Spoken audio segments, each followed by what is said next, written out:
Hi, and welcome to week 5 of our Lenten activities. These activities are designed for you to do at home by yourself or with others as the need be, but to enhance your Lenten experience during this 2021 Lenten season. This week, our scripture passage that these activities are based on is on the Gospel of John, chapter 3, verses 16 and 17. And in particular, they have to do with the concept of grace. So you will see that in many of the activities I'm suggesting for you today. Now, keep in mind that you can do any or all of these. Some of you I know have made it a goal to do as many of these activities as you can during Lent, and that's wonderful. And others of you are just, selecting the ones that most appeal to you, and that is fine as well.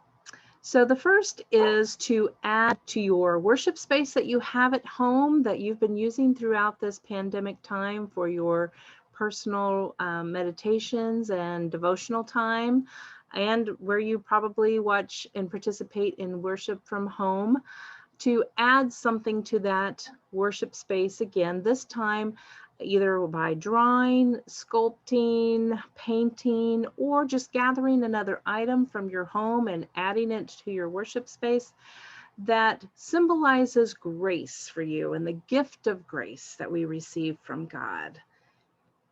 Another activity that I might suggest is if you have any children in your life, be they children, grandchildren, nieces, nephews, neighborhood kids, whatever, that you would like to continue to maintain a relationship with.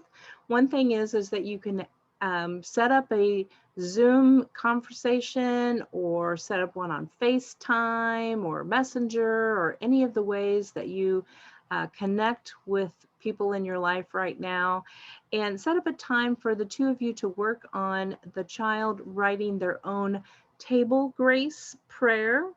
And as you're doing so, they can dictate it to you and you can help them with it. And as you're doing so, just discuss what grace means and in relationship with this table grace. Once they have completed their own prayer, then you can help them to write that down and encourage them to use it at meal times throughout the rest of Lent and beyond as well. Help them practice it aloud if needed. Okay.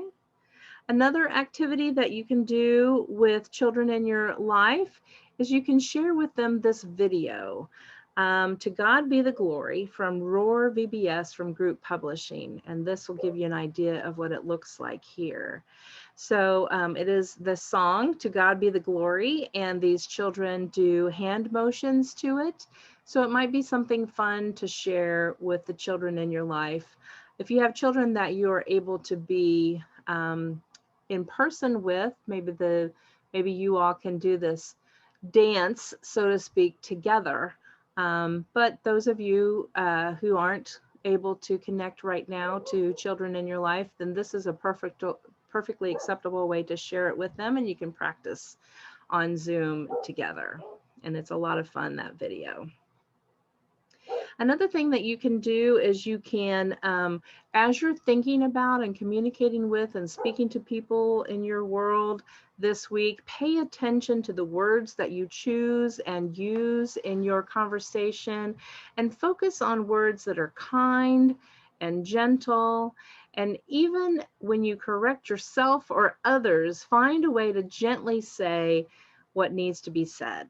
And just think about that as a way of offering grace to yourself and to others, and how this gift of grace can transform a conversation and even perhaps a relationship. And finally, think of a friend or a neighbor or a colleague from work perhaps, or someone from the church who is in need of help or support, and surprise that person with an anonymous gift on their front porch. Do a front porch delivery and just leave a bag of basic essentials or a grocery shopping cart or a stuffed animal or a note or a backpack full of school supplies or whatever it is that you know will speak to the need that they have. I hope that these activities have been fun and helpful and have enhanced your Lenten experience. this season. Take care and God bless.